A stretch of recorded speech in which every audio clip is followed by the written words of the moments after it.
शुभ प्रभात। मैं हिंदी का विषयाध्यापक और आज हम कक्षा 8 के अंतर्गत अपना हिंदी का पहला पाठ आरंभ करने जा रहे हैं, जिस पाठ का नाम है ध्वनि। और ये ध्वनि नामक जो कविता है, इसके रचयिता हैं सूर्यकांत त्रिपाठी निराला। तो सबसे पहले थोड़ा बहुत निराला जी के बारे में जान लेते हैं। सूर्यकांत त्रिपाठी निराला जी का जन्म 1896 ईस्वी को हुआ था मेदिनीपुर में, और इनकी मृत्यु 1961 में प्रयागराज इलाहाबाद में हुई। इनके पिता का नाम राम सहाय त्रिपाठी था, पत्नी मनोहरा देवी। और सूर्यकांत त्रिपाठी निराला को अनेक उपनामों से जाना जाता है। इनको छायावाद का शलाका पुरुष कहा जाता है, महाप्राण कहा जाता है, श्रीमान गरगत सिंह वर्मा, साहित्य शार्दुल के नाम से जाने जाते हैं, और हिंदी साहित्य में मुक्त छंद के प्रवर्तक भी माने जाते हैं।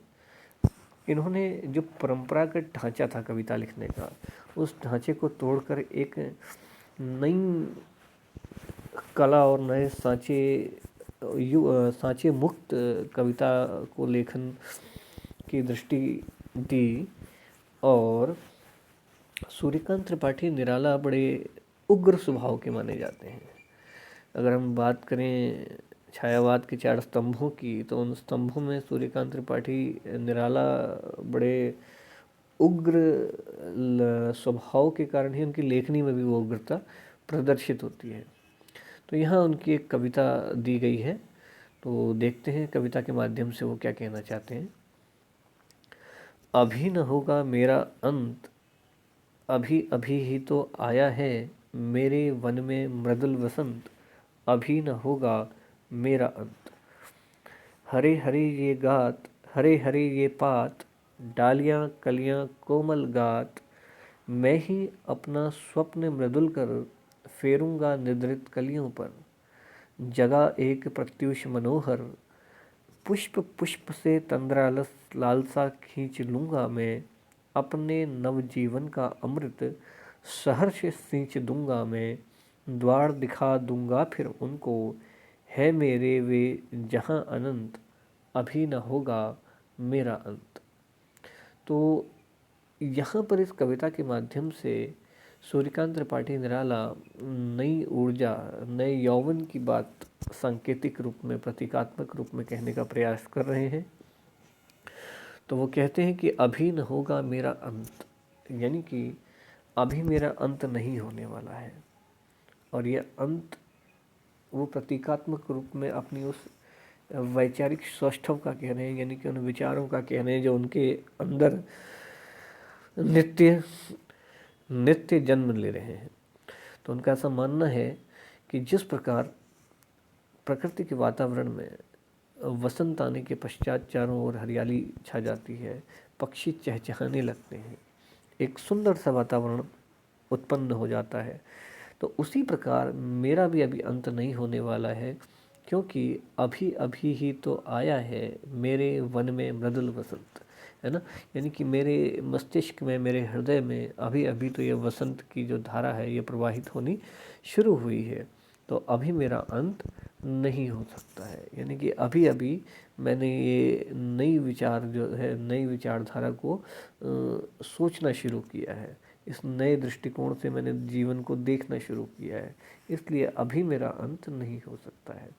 हरे हरे ये पात, पात यहाँ पत्तियों के लिए कहा गया है। जैसे वसंत ऋतु में चारों ओर हरे हरे पत्तियाँ होती हैं, डालियाँ कलियाँ, और कोमल गात यानी कि शरीर के लिए प्रयोग किया जाता है, यानी कि उन विभिन्न जो जीव जंतु होते हैं उनके शरीर के लिए प्रयोग कर रहे हैं यहाँ पर। और सांकेतिक रूप में वो कह रहे हैं कि जिस प्रकार से एक शरीर, कोमल शरीर में, यानी कि अगर वृक्ष को एक शरीर माने तो उसकी जो डालियाँ हैं, उसकी जो कलियाँ हैं, उसके जो पत्ते हैं, वो बिल्कुल नए खिलने लग जाते हैं। वसंत ऋतु में नए पत्ते आ जाते हैं, डालियाँ नई आ जाती हैं, है ना। तो चारों ओर बिल्कुल पुष्प नए खिलने लग जाते हैं उसमें, जो फल देते हैं फिर बाद में।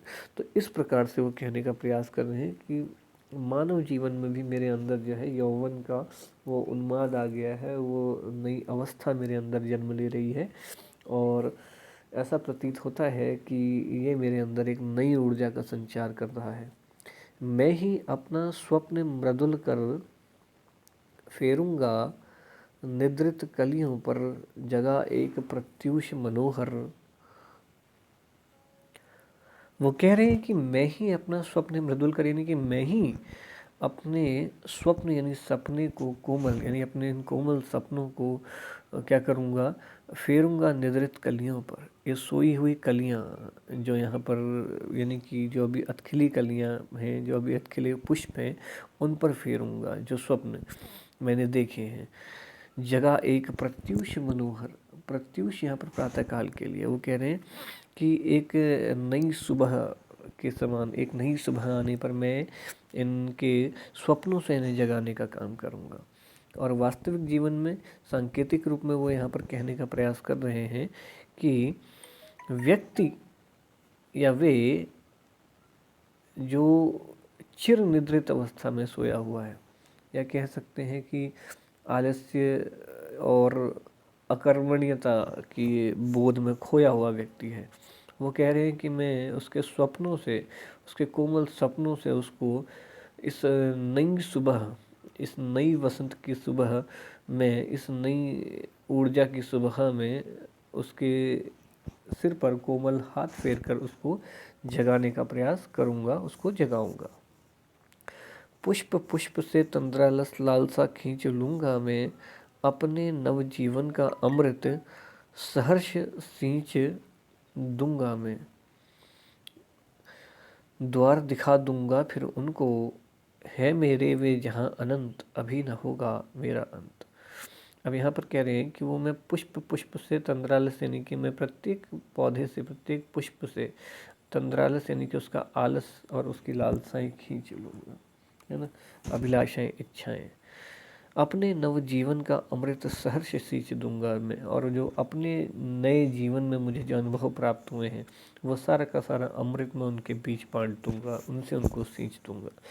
यानी कि पुष्प पुष्प से मतलब है उनके, यहाँ निराला जी सांकेतिक रूप में कहने का प्रयास कर रहे हैं कि उनके इर्द गिर्द जो लोग हैं, जो समाज में ऐसे युवा हैं, वो उनमें से ऐसा समस्त आलस और उनकी महत्वाकांक्षाएं खींच लेंगे, और उसके बदले में उनको अपने जीवन में जो अमृत रूपी अनुभव प्राप्त हुआ है उससे उन सबको सींच देंगे, यानी कि उससे उन सबको अनुग्रहित करेंगे और प्रेरित करेंगे, है ना। द्वार दिखा दूंगा फिर उनको, है मेरे वे जहाँ अनंत, अभी ना होगा मेरा अंत।